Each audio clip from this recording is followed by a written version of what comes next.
ಕನ್ನಡ ಸಾಹಿತ್ಯ ಪರಿಷತ್ತಿನ ವತಿಯಿಂದ 65ನೇ ಕರ್ನಾಟಕ ರಾಜ್ಯೋತ್ಸವದ ಅಂಗವಾಗಿ ಹಮ್ಮಿಕೊಂಡಿರುವ ಅಂತರ್ಜಾಲ ಕನ್ನಡ ನುಡಿಹಬ್ಬ ಕಾರ್ಯಕ್ರಮದ 27ನೇ ದಿನಕ್ಕೆ ಸರ್ವರನ್ನು ಸ್ವಾಗತಿಸುತ್ತಾ ಎಲ್ಲ ಕನ್ನಡ ಅಭಿಮಾನಿಗಳಿಗೆ 65ನೇ ಕನ್ನಡ ರಾಜ್ಯೋತ್ಸವದ ಶುಭಾಶಯಗಳು. ದಾವಣಗೆರೆ ತಾಲೂಕು ಕನ್ನಡ ಸಾಹಿತ್ಯ ಪರಿಷತ್ ಕನ್ನಡ ನಾಡು ನುಡಿ ಸೇವೆಯನ್ನು ಮಾಡುತ್ತಾ ಬಂದಿದ್ದು, ಈ ನಿಟ್ಟಿನಲ್ಲಿ ಹಲವಾರು ವಿನೂತನ ವಿಶಿಷ್ಟ ಕಾರ್ಯಕ್ರಮಗಳನ್ನು ಹಮ್ಮಿಕೊಂಡು ದಾವಣಗೆರೆ ಜಿಲ್ಲೆಯಾದ್ಯಂತ ಮನೆ ಮನೆಗಳಲ್ಲಿ ಕನ್ನಡ ಡಿಂಡಿಮವನ್ನು ಬಾರಿಸುವ ಮೂಲಕ ಕನ್ನಡ ನುಡಿ ರಥವನ್ನು ದಾವಣಗೆರೆ ತಾಲೂಕಿನಾದ್ಯಂತ ಎಳೆಯುತ್ತಾ ಮಹತ್ತರವಾದ ಸೇವೆಯನ್ನು ಮಾಡುತ್ತಾ ಬಂದಿದೆ. ಈ ನಿಟ್ಟಿನಲ್ಲಿ ದಾವಣಗೆರೆ ತಾಲೂಕು ಕನ್ನಡ ಸಾಹಿತ್ಯ ಪರಿಷತ್ ಸಾಹಿತ್ಯ ಸಮ್ಮೇಳನಗಳನ್ನು ಶಾಲಾ ಕಾಲೇಜು ಅಂಗಳಗಳಲ್ಲಿ ಸಾಹಿತ್ಯೋತ್ಸವದಂತಹ ಕಾರ್ಯಕ್ರಮಗಳನ್ನು, ದತ್ತಿ ಉಪನ್ಯಾಸ ಕಾರ್ಯಕ್ರಮಗಳನ್ನು ಹಾಗೂ ಇನ್ನೂ ಹಲವು ಕಾರ್ಯಕ್ರಮಗಳನ್ನು ಹಮ್ಮಿಕೊಳ್ಳುವುದರ ಮೂಲಕ ನಾಡಿನ ಖ್ಯಾತ ವಿದ್ವಾಂಸರು, ಕವಿಗಳು, ಲೇಖಕರು, ಸಾಹಿತಿಗಳು, ಪಂಡಿತರು ಹಾಗೂ ವಾಗ್ಮಿಗಳ ಮುಖಾಂತರವಾಗಿ ಅತ್ಯಮೂಲ್ಯ ವಿಷಯಗಳ ಮೇಲೆ ಉಪನ್ಯಾಸ ಏರ್ಪಡಿಸಿ ಅವುಗಳ ಮುಖಾಂತರ ನಾಡಿನ ಜನತೆಗೆ ಕನ್ನಡ ನುಡಿ ದಾಸೋಹವನ್ನು ಉಣಬಡಿಸುತ್ತಾ ಬಂದಿರುವುದು ಶ್ಲಾಘನೀಯ. ಸರಿ, ಇದಕ್ಕೆ ಪೂರಕವಾಗಿ ಕೋವಿಡ್ನಂತಹ ಸಾಂಕ್ರಾಮಿಕ ರೋಗದ ತುರ್ತು ಸಂದರ್ಭದಲ್ಲಿ ನಾಡು ನುಡಿಯ ಸೇವೆ ಮಾಡುವಲ್ಲಿ ಮುಂದೆ ನಿಂತು ಅಂತರ್ಜಾಲದ ಮೂಲಕ ಕನ್ನಡ ನುಡಿ ಹಬ್ಬ ಕಾರ್ಯಕ್ರಮವನ್ನು ಏರ್ಪಡಿಸಿ ನಿರಂತರವಾಗಿ ಇಂದಿಗೆ 26 ದಿನಗಳು ಕಳೆದು 27ನೇ ದಿನಕ್ಕೆ ಹೆಜ್ಜೆ ಇಟ್ಟಿದೆ. ಇಂದಿನ 27ನೇ ದಿನದ ಕಾರ್ಯಕ್ರಮದ ಅಧ್ಯಕ್ಷತೆಯನ್ನು ವಹಿಸಿಕೊಂಡಿರುವ ನಮ್ಮ ದಾವಣಗೆರೆ ತಾಲೂಕು ಕನ್ನಡ ಸಾಹಿತ್ಯ ಪರಿಷತ್ತಿನ ಅಧ್ಯಕ್ಷರೂ ಆಗಿರುವ ಶ್ರೀ ಬಿ ವಾಮದೇವಪ್ಪ ಇವರನ್ನು ಎಲ್ಲ ಕನ್ನಡ ಮನಸ್ಸುಗಳ ಪರವಾಗಿ ಅತ್ಯಂತ ಗೌರವದಿಂದ ಸ್ವಾಗತಿಸುತ್ತೇನೆ.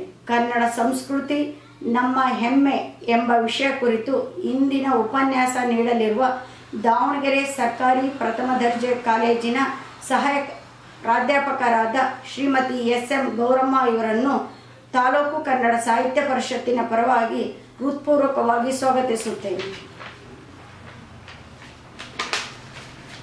ಇಂದಿನ ಕಾರ್ಯಕ್ರಮದಲ್ಲಿ ನಾಡಗೀತೆ ಮತ್ತಿತರ ಕನ್ನಡ ಗೀತೆಗಳನ್ನು ಹಾಡುವುದರ ಮೂಲಕ ಈ ಕಾರ್ಯಕ್ರಮಕ್ಕೆ ಮೆರಗು ತಂದುಕೊಟ್ಟಂತಹ ಶ್ರೀ ಗುರು ಕಲಾನಿಕೇತನ ತಂಡದ ಕುಮಾರಿ ಚೇತನಾ ಜೀವಿ, ಶ್ರೀಮತಿ ಅನಿತಾ ರಾಜೇಂದ್ರ, ಶ್ರೀಮತಿ ಸರೋಜಾ ವಿಜಯಕುಮಾರ್, ಶ್ರೀಮತಿ ನಾಗಮಣಿ ರಮೇಶ್, ಶ್ರೀಮತಿ ಹೇಮಾ ಲಿಂಗರಾಜ್, ಶ್ರೀಮತಿ ಲತಾಸ್ವಾಮಿ, ಶ್ರೀಮತಿ ಮಾಲಾ ಬಸವರಾಜ್ ಈ ತಂಡದ ಎಲ್ಲ ಸದಸ್ಯರಿಗೂ ತಾಲೂಕು ಸಾಹಿತ್ಯ ಪರಿಷತ್ತಿನ ಪರವಾಗಿ ಸ್ವಾಗತವನ್ನು ಕೋರುತ್ತೇನೆ. ಈ ಕಾರ್ಯಕ್ರಮಕ್ಕೆ ಪ್ರತಿನಿತ್ಯ ಛಾಯಾಗ್ರಹಣದ ತಾಂತ್ರಿಕ ನೆರವನ್ನು ನೀಡುತ್ತಿರುವ ಯುವ ಪ್ರತಿಭೆ ಚಿರಂಜೀವಿ ಜೇವನ್ ಕೂಲಂಬಿ ಹಾಗೂ ಸಂಕಲನವನ್ನು ಮಾಡುತ್ತಿರುವ ಈಶ್ವರ್ ಡಿಜಿಟಲ್ ಸ್ಟುಡಿಯೋ ಚಂದ್ರೂರವರಿಗೂ ಸ್ವಾಗತ ಕೋರುತ್ತೇನೆ. ಅಂತರ್ಜಾಲದ ಮೂಲಕ ನಡೆಯುತ್ತಿರುವ ಈ ಕನ್ನಡ ನುಡಿ ಹಬ್ಬ ಕಾರ್ಯಕ್ರಮದ ಎಲ್ಲ ಉಪನ್ಯಾಸಗಳನ್ನು ತಮ್ಮ ಮಾಧ್ಯಮಗಳಲ್ಲಿ ಬಿತ್ತರಿಸಿ ಲಕ್ಷಾಂತರ ಕನ್ನಡಿಗರಿಗೆ ತಲುಪಿಸುವ ಮಾಧ್ಯಮ ಮಿತ್ರರಿಗೂ ಹಾಗೂ ವೀಕ್ಷಕ ಕನ್ನಡ ಅಭಿಮಾನಿ ಬಂಧುಗಳಿಗೂ ಸ್ವಾಗತ ಸುಸ್ವಾಗತ. ಈ ಕಾರ್ಯಕ್ರಮಕ್ಕೆ ಪ್ರತ್ಯಕ್ಷವಾಗಿ ಪರೋಕ್ಷವಾಗಿ ಸಹಕರಿಸುತ್ತಿರುವ ಎಲ್ಲ ಕನ್ನಡ ಮನಸ್ಸುಗಳಿಗೂ ಆದರಣೀಯ ಸ್ವಾಗತ ಕೋರುತ್ತೇನೆ. ಸಿರಿ ಗನ್ನಡಂ ಗೆಲ್ಗೆ, ಸಿರಿ ಗನ್ನಡಂ ಬಾಳ್ಗೆ, ಕನ್ನಡವೇ ಸತ್ಯ, ಕನ್ನಡವೇ ನಿತ್ಯ. ಎಲ್ಲರಿಗೂ ನಮಸ್ಕಾರ.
ನಮಸ್ಕಾರಗಳು. ತಾಲೂಕು ಕನ್ನಡ ಸಾಹಿತ್ಯ ಪರಿಷತ್ತು ದಾವಣಗೆರೆ 65ನೆಯ ಕನ್ನಡ ರಾಜ್ಯೋತ್ಸವದ ಅಂಗವಾಗಿ ಅಂತರ್ಜಾಲದ ಮೂಲಕ ಕನ್ನಡ ನುಡಿ ಹಬ್ಬ ಕಾರ್ಯಕ್ರಮವನ್ನು ಏರ್ಪಡಿಸಿರುವಂಥದ್ದು ನಮ್ಮೆಲ್ಲರಿಗೂ ಗೊತ್ತಿರುವಂತಹ ವಿಷಯ. 30 ದಿನಗಳ ಕಾಲ ಕನ್ನಡ ಮನಸ್ಸುಗಳೆಲ್ಲವನ್ನು ಒಗ್ಗೂಡಿಸಿ ಬರೀ ಉಪನ್ಯಾಸದ ಅಷ್ಟೇ ಅಲ್ಲ, ಅದರ ಜೊತೆಗೆ ಸಂಗೀತ ಸುಧೆಯನ್ನು ಉಣಬಡಿಸುವ ಮೂಲಕ ಕನ್ನಡ ಸೇವೆಯನ್ನು ಮಾಡ್ತಾ ಇರುವಂತಹ ಕನ್ನಡ ತಾಲೂಕು ಸಾಹಿತ್ಯ ಪರಿಷತ್ತಿನ ಸರ್ವ ಪದಾಧಿಕಾರಿಗಳನ್ನು ನಾನು ಈ ನಿಟ್ಟಿನಲ್ಲಿ ಅಭಿನಂದಿಸೋದಕ್ಕೆ ಬಯಸ್ತೇನೆ. ಕಾರಣ, 1-2 ದಿನಗಳ ಕಾಲ ಯಾವುದಾದ್ರೂ ಕಾರ್ಯಕ್ರಮವನ್ನು ಏರ್ಪಡಿಸೋದೇ ಕಷ್ಟ ಸಾಧ್ಯವಾದ ಇಂದಿನ ದಿನಮಾನಗಳಲ್ಲಿ 30 ದಿನಗಳ ಕಾಲ ಸತತವಾಗಿ ಜಿಲ್ಲೆಯಾದ್ಯಂತ ಇರುವಂತಹ ವೈಚಾರಿಕ ಮನಸ್ಸುಗಳೆಲ್ಲವನ್ನು ಒಗ್ಗೂಡಿಸಿಕೊಂಡು ತಾಂತ್ರಿಕ ಸಮಸ್ಯೆಗಳಿದ್ದಾಗಿಯೂ ಅವೆಲ್ಲವನ್ನ ಮೆಟ್ಟಿ ನಿಂತು ಕನ್ನಡ ಸೇವೆಯ ಕೈಂಕರ್ಯಕ್ಕೆ ತೊಡಗಿರುವಂಥದ್ದು ಅಭಿನಂದನೆಗೆ ಅರ್ಹವಲ್ಲವೇ? ಹೀಗಿದ್ದಾಗ ಇಂದಿನ ನನ್ನ ಈ ನುಡಿ ಹಬ್ಬದ ನುಡಿ ಸೇವೆಯ ಉಪನ್ಯಾಸದ ವಿಷಯ ಕನ್ನಡದ ಸಂಸ್ಕೃತಿ ನಮ್ಮ ಹೆಮ್ಮೆ. ಸಂಸ್ಕೃತಿ ಅನ್ನುವಂತಹ ಪದ 1-2 ಮಾತುಗಳಲ್ಲಿ ವಿವರಿಸುವಂಥದ್ದು ಅಲ್ಲ. ಕಾರಣ, ಸಂಸ್ಕೃತಿ ಅನ್ನುವಂಥದ್ದು ಇಡೀ ಒಂದು ಜನಾಂಗದ ಜೀವನ ವಿಧಾನವನ್ನು ಒಳಗೊಳ್ಳುತ್ತೆ. ಆದ್ದರಿಂದ ಸಂಸ್ಕೃತಿ ಅಂದರೆ ಇದೇ, ಹೀಗೆಯೇ, ಇದರ ಅರ್ಥ ಇಷ್ಟೇ ಸ್ಫುಟವಾಗಿ ಇದೇ ಪದದಲ್ಲಿ ಬರುತ್ತೆ ಅಂತ ನಾವು ಹೇಳಲಿಕ್ಕೆ ಆಗೋದೇ ಇಲ್ಲ. ಇನ್ನು ನನ್ನ ಕನ್ನಡ ಸಂಸ್ಕೃತಿಗೆ, ನಮ್ಮ ಕರ್ನಾಟಕದ ಸಂಸ್ಕೃತಿಗೆ 2,500 ವರ್ಷಗಳಷ್ಟು ಇತಿಹಾಸ ಇದೆ. ಇದನ್ನು ಆ ವೈಭವಯುತವಾದ ಇತಿಹಾಸವನ್ನು ಅರ್ಥೈಸ್ಕೊಳ್ಳುವಂತಹ ಪ್ರಯತ್ನವನ್ನು ನಾನಿವತ್ತು ನಿಮ್ಮ ಜೊತೆಗೆ ಮಾಡ್ತಾ ಇದ್ದೇನೆ. ಇಂತಹ ಪ್ರಯತ್ನದ ಅವಕಾಶವನ್ನು ನೀಡಿದಂತಹ ತಾಲೂಕು ಕನ್ನಡ ಸಾಹಿತ್ಯ ಪರಿಷತ್ತಿಗೆ ನಾನು ಮತ್ತೊಮ್ಮೆ ಆಭಾರಿಯಾಗ್ತೇನೆ ಅನ್ನುವಂತಹ ಮಾತನ್ನು ನಿಮ್ಮ ಹತ್ರ ಹೇಳ್ಕೊಳ್ತಾ, ಪ್ರಾಚೀನ ಕನ್ನಡ ಸಂಸ್ಕೃತಿ ಬರೀ ಭಾರತದಲ್ಲಿ ಮಾತ್ರ ಅಲ್ಲ, ಭಾರತದ ಹೊರಗೂ ಸಹ ಹಬ್ಬಿತ್ತು ಅನ್ನೋದನ್ನು ನಾವು ನಮ್ಮ ರಾಜಮನೆತನಗಳ ಇತಿಹಾಸವನ್ನು ಅವಲೋಕಿಸಿದಾಗ ಅರ್ಥ ಆಗುತ್ತೆ. ಬಾದಾಮಿ ಚಾಲುಕ್ಯರ ದೊರೆ ಹರ್ಷವರ್ಧನನನ್ನು ಸೋಲಿಸೋದರ ಮೂಲಕ ಉತ್ತರ ಪಥೇಶ್ವರ ಅನ್ನುವಂತಹ ಆತನ ಹೆಮ್ಮೆಯನ್ನು ಕಿತ್ತುಕೊಂಡು ಆತನನ್ನು ಗತಹರ್ಷನನ್ನಾಗಿಸಿ ತನ್ನ ಆಸ್ಥಾನಕ್ಕೆ ಇರಾನಿನ ದೊರೆಯೊಬ್ಬ ರಾಯಭಾರಿಯನ್ನು ಕಳಿಸುವಷ್ಟರ ಮಟ್ಟಿಗೆ ಪ್ರಭಾವಶಾಲಿಯಾಗಿದ್ದ ಅನ್ನೋದು ನಮಗೆ ಗೊತ್ತಾಗುತ್ತೆ. ಜೊತೆಗೆ ವಿಜಯನಗರ ಸಾಮ್ರಾಜ್ಯದ ದೊರೆ ಕೃಷ್ಣದೇವರಾಯನ ಕೀರ್ತಿ ಭಾರತದ ಆಚೆ ಹೊರದೇಶಗಳಿಗೂ ಹಬ್ಬಿತ್ತು ಅನ್ನೋದನ್ನು ನಾವು ಇತಿಹಾಸದಲ್ಲಿ ತಿಳಿದುಕೊಳ್ಳಿಕ್ಕೆ ಸಾಧ್ಯ ಇದೆ. ಇನ್ನು ನನ್ನ ಕನ್ನಡ ಸಂಸ್ಕೃತಿ ಎಂಥದ್ದು ಅನ್ನೋದನ್ನು ಅರ್ಥೈಸ್ಕೊಳ್ಳಿಕ್ಕೆ ಬಾದಾಮಿ ಚಾಲುಕ್ಯರ ದೊರೆ ವಿಜಯಾದಿತ್ಯನ ನಡೆ ನಮಗೆ ಮಾದರಿಯಾಗಿ ನಿಲ್ಲುತ್ತೆ. ಕಾರಣ, ಕಂಚಿಯನ್ನು ಆಳ್ತಾ ಇದ್ದಂತಹ ಪಲ್ಲವರು ಬಾದಾಮಿ ಚಾಲುಕ್ಯರನ್ನು ಸೋಲಿಸಿ ಅವರ ಆಗಿದ್ದಂತಹ ಬಾದಾಮಿಯನ್ನು ಸುಟ್ಟು ಹಾಕ್ತಾರೆ. ಆದರೆ ಮುಂದೊಂದು ದಿನ ಅದೇ ಬಾದಾಮಿ ಚಾಲುಕ್ಯರ ಅರಸ ವಿಜಯಾದಿತ್ಯ ಕಂಚಿಯ ಪಲ್ಲವರನ್ನು ಸೋಲಿಸ್ತಾನೆ, ಕಂಚಿಯನ್ನು ವಶಪಡಿಸ್ಕೊಳ್ತಾನೆ. ಆದರೆ ನಾಶಕ್ಕೆ ನಾಶವೇ ಉತ್ತರ, ಮುಯಿಗೆ ಮುಯಿ ಅನ್ನಲಾರದೆ ಆತ ಕಂಚಿಯನ್ನು ನಾಶಪಡಿಸದೆ ಅಲ್ಲಿರುವಂತಹ ಜನಜೀವನವನ್ನು ಗೌರವಿಸಿ ಅದನ್ನು ಹಾಗೆಯೇ ಬಿಟ್ಬಿಡ್ತಾನೆ ಅನ್ನುವಂಥದ್ದು. ಇಂತಹ ಉದಾರ ಸಂಸ್ಕೃತಿ ನಮ್ಮ ಕನ್ನಡದ್ದು ಅನ್ನುವಂಥದ್ದು ನಿಜಕ್ಕೂ ಸಹ ಹೆಮ್ಮೆಯ ವಿಷಯವೇ. ಇನ್ನು ಈ ಸಂಸ್ಕೃತಿ ಅನ್ನುವಂತಹ ಪದವನ್ನು ಅರ್ಥೈಸ್ಕೊಳ್ಳಿಕ್ಕೆ ನೋಡೋದಾದರೆ, ಈ ನಾಗರಿಕತೆ ಮತ್ತು ಸಂಸ್ಕೃತಿ ಎನ್ನುವಂತಹ 2 ಪದಗಳು ಒಂದು ನಾಣ್ಯದ 2 ಮುಖಗಳಿದ್ದಂತೆ. ನಾಗರಿಕತೆ ಅನ್ನುವಂಥದ್ದು ಮನುಷ್ಯನ ಬಾಹ್ಯ ಬದಲಾವಣೆಯನ್ನು ಸೂಚಿಸುವಂತಹ ಪದ ಆದರೆ, ಸಂಸ್ಕೃತಿ ಅನ್ನುವಂಥದ್ದು ಮನುಷ್ಯನ ವೈಚಾರಿಕ ಬದಲಾವಣೆ, ಆಂತರಂಗಿಕ ಬದಲಾವಣೆಗಳನ್ನು ಸೂಚಿಸುವಂತಹ ಪದ. ಹೀಗಿರುವಾಗ ಈ ಸಂಸ್ಕೃತಿ ಅನ್ನುವಂಥದ್ದನ್ನು ನಾವು ಅರ್ಥ ಮಾಡಿಕೊಳ್ಳಿಕ್ಕೆ ಹೋಗೋದಾದರೆ, ಜನತೆಯ ಧರ್ಮ, ಮೌಲ್ಯ, ಕಲೆ, ಸಾಹಿತ್ಯ, ರಾಜಕೀಯ ಪದ್ಧತಿ, ಉಡುಗೆ ತೊಡುಗೆ, ಆಹಾರ ಪದ್ಧತಿ, ಉದ್ಯೋಗ, ಆರ್ಥಿಕ ಸ್ಥಿತಿಗತಿ, ಕಾನೂನು, ಆಚರಣೆ ಇತ್ಯಾದಿಗಳೆಲ್ಲವನ್ನು ಒಳಗೊಂಡ ಹಾಗೆ ಸಂಸ್ಕೃತಿಯನ್ನು ನಾವು ಅರ್ಥ ಮಾಡ್ಕೋಬೇಕಾಗ್ತದೆ. ಕರ್ನಾಟಕ ಸಂಸ್ಕೃತಿ ನಿಜವಾಗ್ಲೂ ಅತ್ಯಂತ ವೈಭವಯುತವಾದಂಥದ್ದು, ಹೆಮ್ಮೆ ಪಡುವಂಥದ್ದೇ. ಕಾರಣ ಏನು ಅಂತಂದರೆ, ಆದಿವಾಸಿಯಾಗಿದ್ದಂತಹ, ಅರಣ್ಯವಾಸಿಯಾಗಿದ್ದಂತಹ ಮಾನವ ಸಾವಿರಾರು ಬಂಡೆಕಲ್ಲುಗಳ ಮೇಲೆ ಚಿತ್ರಗಳನ್ನು ಕೊರೆದಿದ್ದ, ಭಿತ್ತಿ ಚಿತ್ರಗಳನ್ನು ಮೂಡಿಸಿದ್ದ, ಶಿಲಾಯುಧಗಳನ್ನು ಬಳಸ್ತಾ ಕಾಡಿನಲ್ಲೇ ವಾಸವಾಗಿದ್ದ. ಇಂತಹ ಈ ಸಂಸ್ಕೃತಿಯ ಪಥಕ್ಕೆ ಮೆರಗನ್ನು ತಂದದ್ದು ಅಥವಾ ಕನ್ನಡ ಸಂಸ್ಕೃತಿಗೆ ಒಂದು ಶಿಲಾನ್ಯಾಸವನ್ನು ಮಾಡಿದ್ದು ಯಾರು ಅಂತಂದರೆ ಮಯೂರ ಶರ್ಮಾ ಅನ್ನುವಂತಹ ಒಬ್ಬ ಪಾಲಕ. ಆ ವ್ಯಕ್ತಿಯ ಸ್ವಾಭಿಮಾನಕ್ಕೆ ಧಕ್ಕೆಯಾದಾಗ ಆತ ಆ ಸ್ವಾಭಿಮಾನದ ಧಕ್ಕೆಯ ವಿಷಯಕ್ಕೆ ಉತ್ತರ ನೀಡೋದಕ್ಕೆ ಆತ ಏನು ಪ್ರಯತ್ನಿಸ್ತಾನೆ, ಆ ಪ್ರಯತ್ನವೇ ಕದಂಬ ಮನೆತನದ ಆರಂಭ. ಕದಂಬ ಮನೆತನಕ್ಕಿಂತಲೂ ಮುಂಚೆ ಕನ್ನಡವನ್ನು ಉತ್ತರದ ದೊರೆಗಳಾದಂತಹ ಮೌರ್ಯರು, ನಂದರು, ಹಾಗೆ ಶಾತವಾಹನರು, ಪಲ್ಲವರು ಇತ್ಯಾದಿಗಳೆಲ್ಲರೂ ಆಳ್ವಿಕೆ ನಡೆಸಿದ್ರು. ಹೊರಗಿನ ದೊರೆಗಳಾದಂತಹ ಇವರಿಗೆ ಕನ್ನಡದ ಬಗೆಗಾಗಲಿ ಕನ್ನಡದ ಸಂಸ್ಕೃತಿಗಾಗಲಿ ಹೇಗೆ ತಾನೇ ಆಸಕ್ತಿ, ಅಭಿರುಚಿ ಬರಲಿಕ್ಕೆ ಸಾಧ್ಯ? ಆದರೆ ಕದಂಬ ವಂಶದ ಸ್ಥಾಪನೆಯ ಮೂಲಕ ಮೊಟ್ಟ ಮೊದಲ ಬಾರಿಗೆ ಕನ್ನಡದ ಮನೆತನವೇ ಕನ್ನಡಿಗರನ್ನು ಆಳೋದಕ್ಕೆ ಶುರುವಾಯಿತು. ಈ ಮೂಲಕ ಕನ್ನಡ ಭಾಷೆ, ಸಂಸ್ಕೃತಿ, ನುಡಿಗೆ ಏನು ಅಂದರೆ ಪ್ರಾಮುಖ್ಯತೆ ದೊರೀತು ಅನ್ನುವಂಥದ್ದನ್ನು ನಾವು ಇತಿಹಾಸವನ್ನು ನೋಡೋದ್ರಲ್ಲಿ ಸಾಧ್ಯ ಆಗುತ್ತೆ.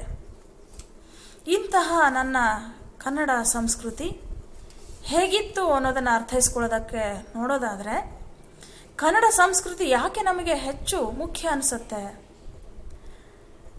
ನಮ್ಮ ಪ್ರಾಚೀನರಿಗೆ ನಮ್ಮ ನಾಡಿನ ಬಗೆಗಿದ್ದ ಅಭಿಮಾನದ ಮುಖೇನ ಈ ಸಂಸ್ಕೃತಿ ನನಗೆ ಹೆಮ್ಮೆ ತರುವಂತಹ ವಿಷಯ ಆಗುತ್ತೆ. ಯಾಕೆ ಅಂತಂದರೆ, ಕ್ರಿಸ್ತಶಕ 850 ಶ್ರೀ ವಿಜಯ ತನ್ನ ಕೃತಿ ಕವಿರಾಜ ಮಾರ್ಗದಲ್ಲಿ ಒಂದು ಕಡೆ ಹೇಳ್ತಾನೆ, ಕನ್ನಡ ಜನರನ್ನು ವರ್ಣಿಸುವಾಗ ಆತ ಹೇಳ್ತಾನೆ, ಕನ್ನಡಿಗರು ಎಂಥವರು, ಸುಭಟರು, ಕವಿಗಳು, ಚಲುವರು, ಗುಣಿಗಳು, ಅಭಿಮಾನಿಗಳು, ಅತ್ಯುಗ್ರರು, ಗಂಭೀರ ಚಿತ್ತರು, ವಿವೇಕಿಗಳು ಅನ್ನೋದನ್ನು ಹೇಳ್ತಾ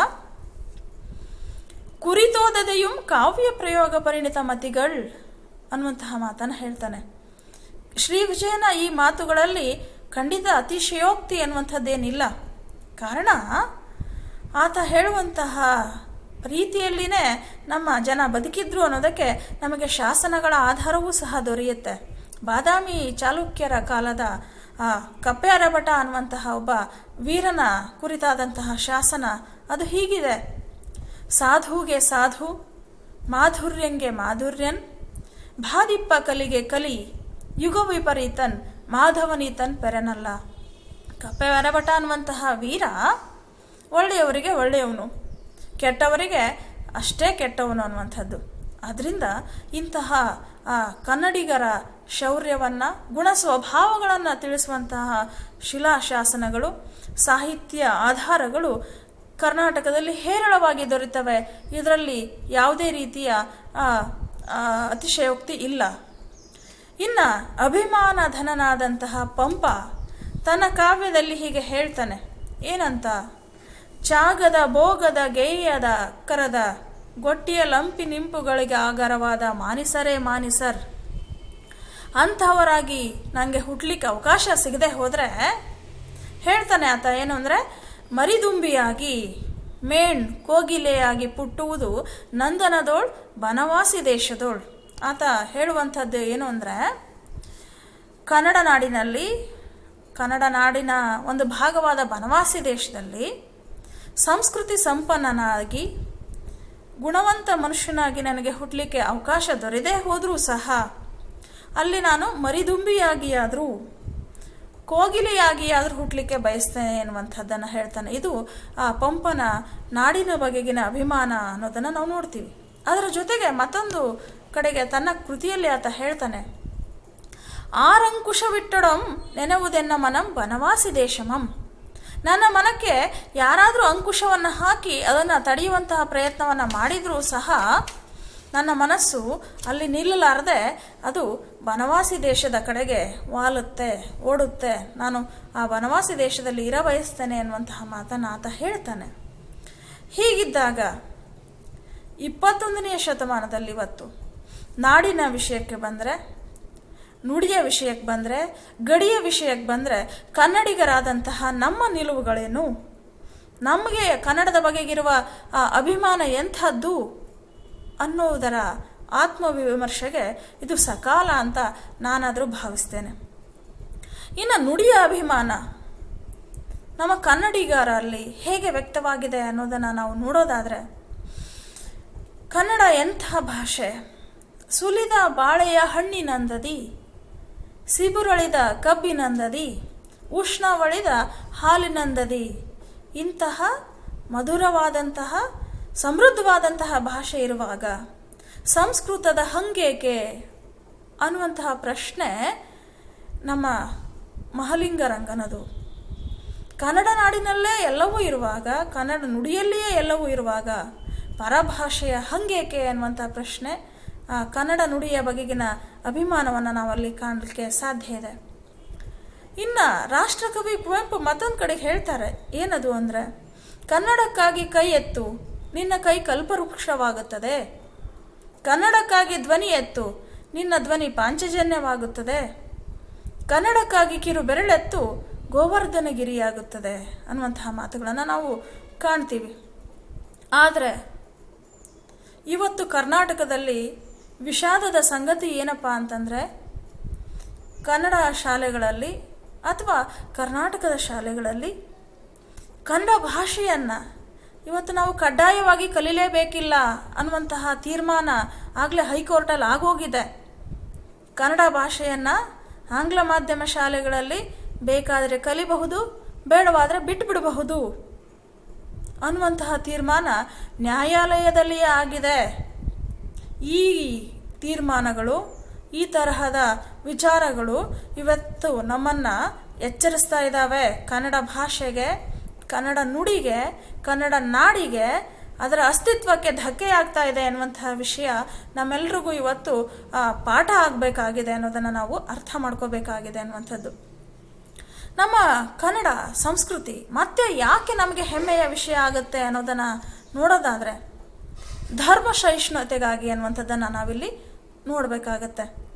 ಕರ್ನಾಟಕದ ದೊರೆಗಳು ಉದಾರ ಹೃದಯಗಳಾಗಿದ್ದರು ಅನ್ನೋದು ನಮಗೆ ಗೊತ್ತಾಗುತ್ತೆ. ಅದು ಹೇಗೆ ಅನ್ನೋದಾದರೆ, ಎಲ್ಲ ಧರ್ಮಗಳಿಗೂ ಸಹ ಸಮಾನವಾದಂತಹ ಪ್ರೋತ್ಸಾಹವನ್ನು ಈ ದೊರೆಗಳು ನೀಡಿದ್ರು. ಬಾದಾಮಿ ಚಾಲುಕ್ಯರು ವೈಷ್ಣವ ಧರ್ಮದ ಅನುಯಾಯಿಗಳಾಗಿದ್ದರೂ ಸಹ ಜೈನ ಮತ್ತು ಶೈವ ದೇವಾಲಯಗಳಿಗೆ ದಾನ ದತ್ತಿಗಳನ್ನು ನೀಡಿದ್ರು ಅನ್ನುವಂಥದ್ದು ನಮಗೆ ಗೊತ್ತಾಗ್ತದೆ. ಜೊತೆಗೆ ರಾಷ್ಟ್ರಕೂಟರು ಇತರ ಧರ್ಮಗಳಿಗೂ ಸಹ ಸಾಕಷ್ಟು ಪ್ರೋತ್ಸಾಹವನ್ನು ಕೊಡ್ತಾ ಇದ್ರು. ನೋಡ್ರಿ, ತನ್ನ ರಾಜ್ಯಕ್ಕೆ ಸಂಕಷ್ಟ ಬಂದಂತಹ ಸಂದರ್ಭದಲ್ಲಿ ಆ ರಾಷ್ಟ್ರಕೂಟರ ದೊರೆ ನೃಪತುಂಗ ಕೊಲ್ಲಾಪುರದ ಲಕ್ಷ್ಮೀ ದೇವಿಗೆ ತನ್ನ ಬೆರಳುಗಳನ್ನೇ ಅರ್ಪಿಸೋದಕ್ಕೆ ಆತ ಮುಂದಾಗಿದ್ದ ಅನ್ನುವಂಥದ್ದನ್ನು ನೋಡ್ತೀವಿ. ಜೊತೆಗೆ ಈತ ಸಂಸ್ಕೃತದಲ್ಲಿ ಪ್ರಶ್ನೋತ್ತರ ರತ್ನಮಾಲಿಕಾ ಅನ್ನುವಂತಹ ಜೈನ ಪರ ಕೃತಿಯನ್ನು ರಚಿಸಿದ್ದಾನೆ ಅನ್ನುವಂಥದ್ದನ್ನು ನೋಡೋದಾದರೆ, ಇದೆಲ್ಲವೂ ನಮ್ಮ ದೊರೆಗಳ ಧರ್ಮ ಸಹಿಷ್ಣುತೆಯನ್ನು ಸಾರ್ತದೆ ಅನ್ನುವಂಥದ್ದು.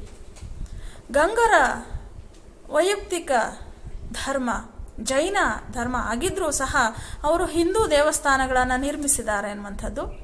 ಹೊಯ್ಸಳ ದೊರೆ ವಿಷ್ಣುವರ್ಧನ ಜೈನ ಧರ್ಮದ ಅನುಯಾಯಿ.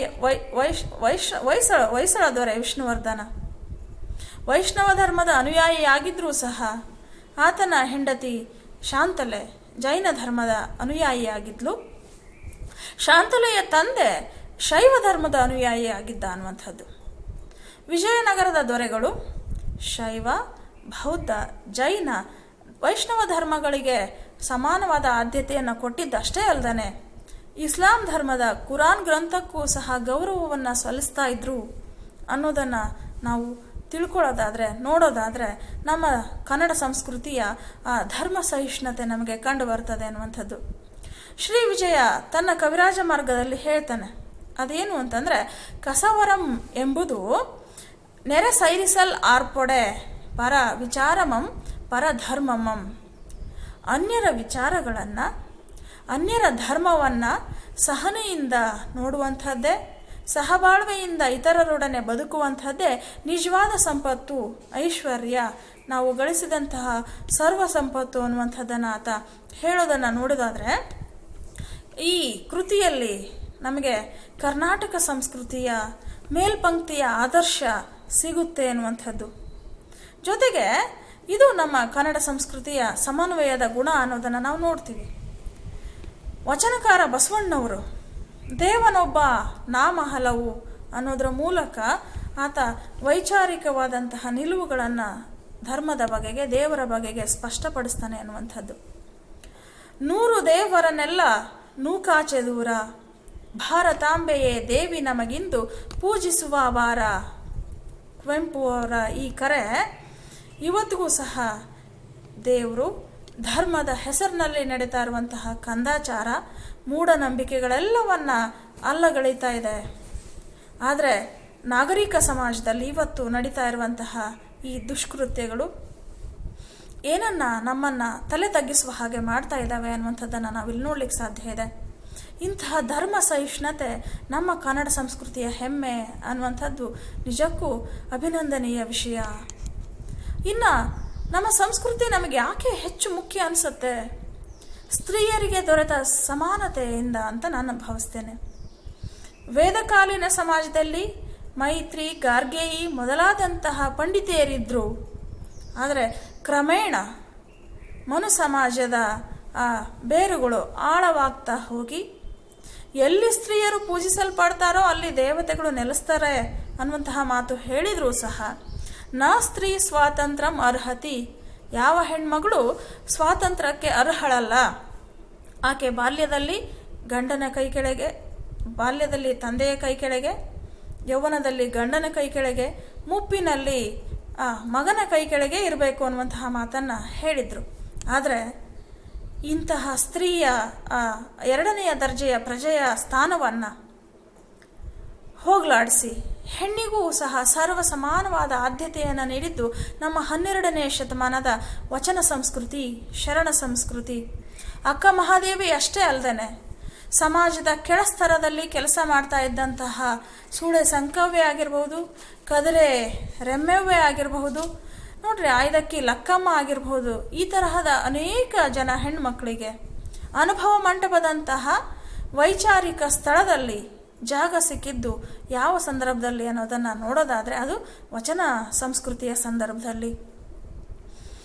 ಆ ವಚನಕಾರ್ತಿ ಒಂದು ಕಡೆ ಪ್ರಶ್ನೆ ಮಾಡ್ತಾಳೆ, ಮೊಲೆ ಮುಡಿ ಬಂದರೆ ಹೆಣ್ಣೆಂಬರು, ಮೀಸೆ ಕಾಸೆ ಬಂದರೆ ಗಂಡೆಂಬರು, ನಡುವೆ ಸುಳಿವ ಆತ್ಮ ಹೆಣ್ಣೂ ಅಲ್ಲ ಗಂಡೂ ಅಲ್ಲ ಅನ್ನುವಂಥದ್ದು. ಬಹುಶಃ ಇಂತಹ ಮಾತುಗಳನ್ನು ನಾವು 12ನೇ ಶತಮಾನದಲ್ಲೇ ಎಲ್ಲಿ ಕಾಣಲಿಕ್ಕೆ ಸಾಧ್ಯ ಇದೆ ಅಂದರೆ ನಮ್ಮ ಕನ್ನಡ ಸಾಹಿತ್ಯದಲ್ಲಿ ಅನ್ನೋದನ್ನು ನಾವು ಗಮನಿಸಬೇಕು. ಜೊತೆಗೆ ಹೆಣ್ಣು ಹೆಣ್ಣಲ್ಲ, ಹೆಣ್ಣು ರಕ್ಕಸಿಯಲ್ಲ, ಹೆಣ್ಣು ಸ್ವತಃ ಕಪಿಲ ಸಿದ್ಧ ಮಲ್ಲಿಕಾರ್ಜುನ ಅನ್ನುವಂತಹ ಮಾತನ್ನು ಹೇಳಿದ್ದನ್ನು ನಾವು ಗಮನಿಸ್ತೀವಿ. ಹಾಗೆಯೇ ಸಂಚಿಯ ಹೊನ್ನಮ್ಮನೂ ಸಹ ಪೆಣ್ಣಲ್ಲವೇ ನಮ್ಮನ್ನೆಲ್ಲ ಪಡೆದ ತಾಯಿ, ಪೆಣ್ಣಲ್ಲವೇ ನಮ್ಮನ್ನೆಲ್ಲ ಪೊರೆದವಳು, ಪೆಣ್ಣು ಪೆಣ್ಣೆಂದೇತಕ್ಕೆ ಬೀಳುಗಳೆವಿರಿ, ಕಣ್ಣು ಕಾಣದ ಗಾವಿಲರೆ ಅನ್ನುವಂತಹ ಪ್ರಶ್ನೆ ಹಾಕ್ತಾಳೆ. ಇವೆಲ್ಲವನ್ನು ಗಮನಿಸೋದಾದರೆ 20-21ನೇ ಶತಮಾನದಲ್ಲಿ ನಾವು ನಿಂತು ಇವತ್ತು ಸ್ತ್ರೀ ಸಮಾನತೆಯ ಬಗ್ಗೆ ಮಾತನಾಡುವಂತಹ ಸಂದರ್ಭದಲ್ಲಿಯೇ 800 ವರ್ಷಗಳ ಹಿಂದೆಯೇ ನಮ್ಮ ಕನ್ನಡ ಸಂಸ್ಕೃತಿಯಲ್ಲಿ ಹೆಣ್ಣಿಗೆ ಸಮಾನವಾದ ಆದ್ಯತೆ, ಸ್ಥಾನಮಾನಗಳು ಸಿಕ್ಕಿದ್ವು ಅನ್ನೋದು ಹೆಮ್ಮೆಯ ವಿಷಯವೇ. ಇನ್ನು ನಮ್ಮ ಕನ್ನಡ ಸಂಸ್ಕೃತಿ ಮತ್ತೆ ಯಾಕೆ ಮುಖ್ಯ ಅನಿಸುತ್ತೆ?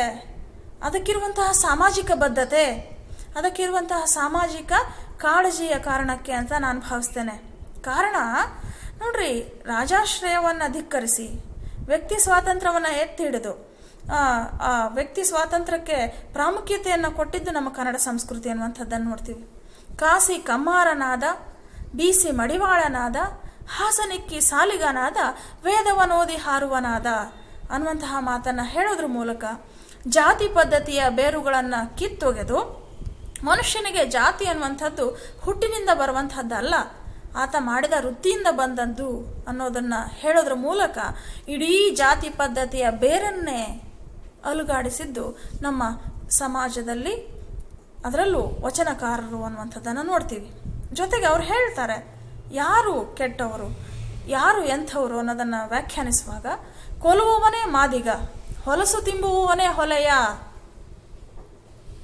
ಯಾರು ಮಾದಿಗರಲ್ಲ, ಯಾರು ಹೊಲೆಯರಲ್ಲ, ಯಾರು ನಿಜವಾಗ್ಲೂ ಕೊಲ್ತಾರೋ, ಹೊಲಸನ್ನು ವಿಚಾರ ಮಾಡ್ತಾರೋ ಅವರು ಮಾದಿಗ, ಹೊಲೆಯ ಅಂತಾರೆ.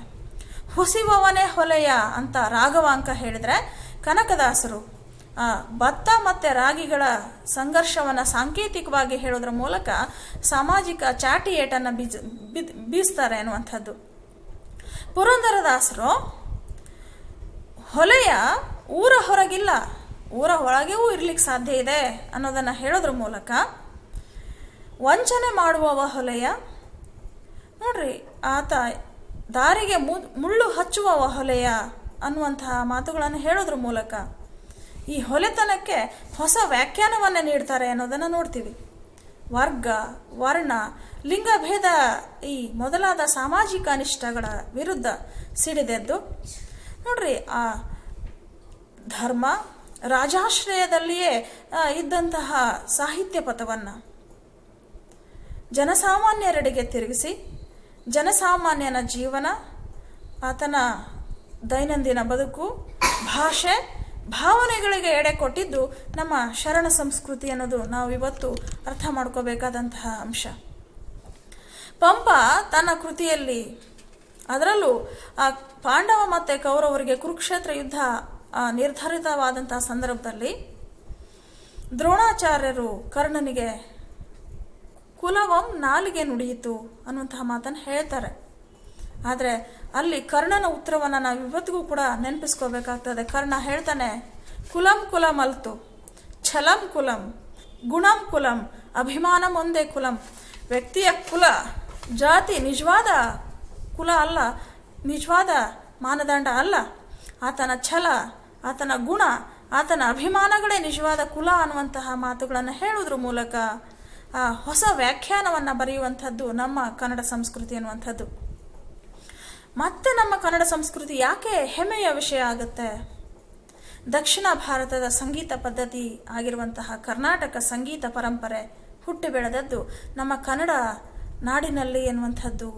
ಜೊತೆಗೆ ಚಾಲುಕ್ಯ, ರಾಷ್ಟ್ರಕೂಟ, ಹೊಯ್ಸಳರ ಕಾಲದ ಕಲೆ, ವಾಸ್ತುಶಿಲ್ಪ, ಗಂಗರ ಕಾಲದ ಏಕಶಿಲಾ ವಿಗ್ರಹ, ಗೊಮಟೇಶ್ವರನ ಮೂರ್ತಿ, ಬೇಲೂರು, ಹಳೆಬೀಡು, ಹೊಯ್ಸಳ ದೊರೆಗಳ ಆ ದೇವಾಲಯದ ಕುಸುರಿ ಕೆತ್ತನೆಗಳು, ನಾಥ ದೇವಾಲಯದ ಸೂಕ್ಷ್ಮ ಕುಸುರಿ ಕೆತ್ತನೆಗಳು ವಿಶ್ವದ ಶ್ರೇಷ್ಠ ಕಲಾ ಸಂಸ್ಕೃತಿಯ ಸ್ಥಾನದಲ್ಲಿ ಕರ್ನಾಟಕವನ್ನು ಬಹು ಎತ್ತರದ ಸ್ಥಾನದಲ್ಲಿ ನಿಲ್ಲಿಸ್ತವೆ ಅನ್ನೋದನ್ನು ನಾವಿವತ್ತು ಗಮನಿಸಬೇಕಾಗಿದೆ.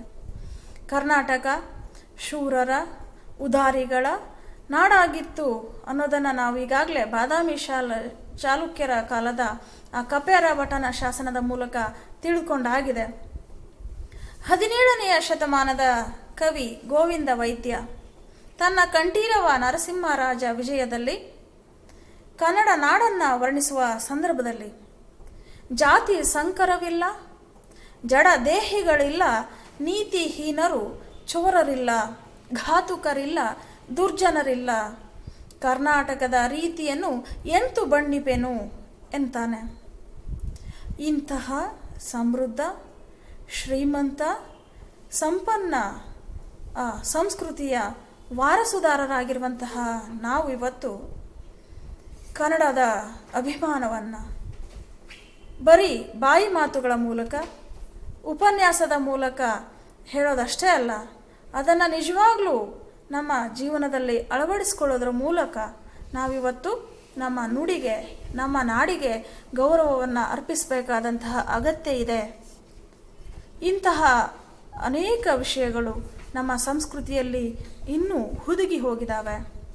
ಅವೆಲ್ಲವನ್ನು ಹೆಕ್ಕಿ ತೆಗೆದು ಅವುಗಳಿಗೆ ಗೌರವ ಸಲ್ಲಿಸಿ ಅವುಗಳನ್ನು ಅಳವಡಿಸಿಕೊಳ್ಳೋದ್ರ ಮೂಲಕ ನಮ್ಮ ನುಡಿಗೆ, ನಾಡಿಗೆ ನಾವು ಇವತ್ತು ಗೌರವವನ್ನು ಸೂಚಿಸಬೇಕಾದ ಅಗತ್ಯ ಎಂದಿಗಿಂತಲೂ ಹೆಚ್ಚಾಗಿದೆ ಅನ್ನುವಂತಹ ಮಾತುಗಳನ್ನು ತಮ್ಮೊಂದಿಗೆ ಹಂಚಿಕೊಳ್ಳುತ್ತಾ ಇಲ್ಲಿಯವರೆಗೂ ನನಗೆ ಮಾತನಾಡಲಿಕ್ಕೆ ಅವಕಾಶವನ್ನು ನೀಡಿದಂತಹ ಸಾಹಿತ್ಯ ಪರಿಷತ್ತಿನ ಸರ್ವ ಸದಸ್ಯರಿಗೂ ಮತ್ತೊಮ್ಮೆ ಅಭಿನಂದಿಸುತ್ತಾ ನನ್ನ ಮಾತುಗಳನ್ನು ಮುಗಿಸ್ತೇನೆ. ನಮಸ್ಕಾರ.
ಸರ್ವರಿಗೂ ನಮಸ್ಕಾರ.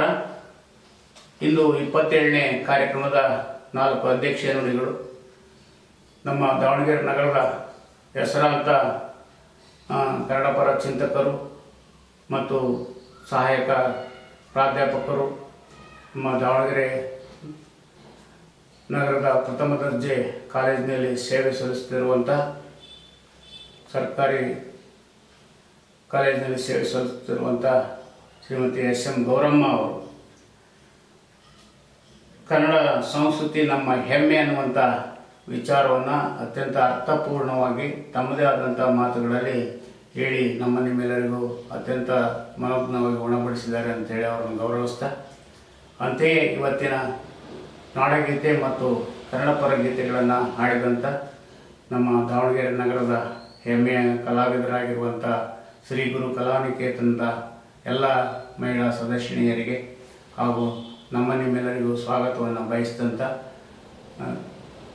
Shrimati Sudha GM, doctor H. Vamadevappa ಅವರಿಗೆ ಮತ್ತು ಸರ್ವ ವೀಕ್ಷಕರಿಗೆ ನಾನು ಅತ್ಯಂತ ಆಭಾರಿಯಾಗಿದ್ದೀನಿ ಅಂತ ಹೇಳ್ತಾ, ಇಷ್ಟು ಕಾರ್ಯಕ್ರಮ ಅಚ್ಚುಕಟ್ಟಾಗಿ ಮೂಡಿಬರಲಿಕ್ಕೆ ಪ್ರತ್ಯಕ್ಷವಾಗಿ ಪರೋಕ್ಷವಾಗಿ ಸಹಕರಿಸ್ತಿರುವಂಥ ಎಲ್ಲ ತಂಡಕ್ಕೆ ನಾನು ಅಭಿನಂದಿಸ್ತಾ ಇವತ್ತಿನ ಕಾರ್ಯಕ್ರಮದ ಮುಖ್ಯ ಉದ್ದೇಶ ಕನ್ನಡ ನಾಡು ನಮ್ಮ ಹೆಮ್ಮೆಯ ಬೀಡು ಅನ್ನುವಂಥದ್ದನ್ನು ಪೂರಕವಾಗಿ 4 ಮಾತುಗಳನ್ನು ಸೇರಿಸೋದಾದರೆ, ನಮ್ಮ ನಾಡು ಎಲ್ಲಿಂದ ಎಲ್ಲಿವರೆಗೆ ಹಬ್ಬಿತ್ತು ಅನ್ನೋದನ್ನು ಕವಿರಾಜ ಮಾರ್ಗಕಾರರು ಕಾವೇರಿಯಿಂದ ಗೋದಾವರಿ ಮಿರ್ದ ನಾಡದ ಕನ್ನಡದೋಳು ಎಂಬ ನಾಡಗೀತೆಯನ್ನು ಕವಿರಾಜ ಮಾರ್ಗದಲ್ಲಿ ಬಹಳ ಸೊಗಸಾಗಿ ಮನೋಜ್ಞವಾಗಿ ಚಿತ್ರಿಸಿದ್ದಾರೆ. ಈ ನಾಡು ಚಿನ್ನದ ನಾಡು, ಶ್ರೀಗಂಧದ ಮತ್ತು ಅರಣ್ಯ ಸಂಪತ್ತಿನ ಬೀಡು, ನೆಲ, ಜಲ, ವಾಯು ಸಾರಿಗೆ ಮತ್ತು ಉತ್ತಮವಾದಂಥ ವಾಯುಗುಣ, ಅಂತಾರಾಷ್ಟ್ರೀಯ ಮಟ್ಟದಲ್ಲಿ ತನ್ನದೇ ಆದಂಥ ಖ್ಯಾತಿ ಮತ್ತು ಕೀರ್ತಿ ಪಡೆದಿರುವಂಥ ನಮ್ಮ ನಾಡು ಕನ್ನಡ ನಾಡು. ಇಲ್ಲಿನ ಜನರ ಪ್ರಮುಖ ಕಸುಬು ವ್ಯವಸಾಯ ಆಗಿದ್ದರೂ ಕೂಡ, ವೈವಿಧ್ಯಮಯವಾದಂಥ ಬೆಳೆಗಳನ್ನು ಬೆಳೆಯುತ್ತಿದ್ದರೂ ಕೂಡ, ನಮ್ಮದೇ ಆದಂಥ ಬೃಹತ್ ಕೈಗಾರಿಕೆಗಳನ್ನು ಮತ್ತು ತಂತ್ರಜ್ಞಾನದ ಕೈಗಾರಿಕೆಗಳನ್ನು ಸ್ಥಾಪಿಸಿ ಜನರ ಜೀವನ ಮಟ್ಟವನ್ನು ಹೆಚ್ಚಿಸಲಿಕ್ಕೆ ಕಾರಣೀಭೂತವಾಗಿರುವಂಥ ನಾಡು ನಮ್ಮ ಕನ್ನಡ ನಾಡು. ಈ ನಾಡಿನಲ್ಲಿ ಅನೇಕ ರಾಜಮನೆತನಗಳು ಹಾಡಿ ತಮ್ಮದೇ ಆದಂಥ ಕೊಡುಗೆಯನ್ನು ಕಲಾ ಮತ್ತು ಭಾಷಾ ಮತ್ತು ವೈವಿಧ್ಯ ಸಂಸ್ಕೃತಿಗೆ ತಮ್ಮದೇ ಆದಂಥ ಕೊಡುಗೆಯನ್ನು ಕೊಟ್ಟಿರೋದನ್ನು ನಾವು ಕಾಣ್ತಾ ಇದ್ದೀವಿ. ಅಂಥರಲ್ಲಿ ಪ್ರಮುಖರಾದವ್ರನ್ನ ಹೆಸರಿಸಬೇಕು ಅಂದರೆ, ನಮ್ಮಲ್ಲಿ ಶಾತವಾಹನರು, ಕಂಚಿಯ ಪಲ್ಲವರು, ಕದಂಬರು, ತಲಕಾಡಿನ ಸ್ಕಂದರು, ಬಾದಾಮಿಯ ಚಾಲುಕ್ಯರು, ರಾಷ್ಟ್ರಕೂಟರು, ಕಲ್ಯಾಣಿ ಚಾಲುಕ್ಯರು, ಹೊಯ್ಸಳರು, ವಿಜಯನಗರದ ಅರಸರು, ಬಹುಮನಿ ಸುಲ್ತಾನರು, ಕೆಳದಿ ಅರಸರು, ಹೈದರಾಲಿ ಟಿಪ್ಪು ಸುಲ್ತಾನರು, ಹೀಗೆ ಅನೇಕ ರಾಜ ಮಹಾರಾಜರು ತಮ್ಮದೇ ಆದಂಥ ಕೊಡುಗೆಯನ್ನು ಕೊಟ್ಟು ಹೋಗಿದ್ದಾರೆ.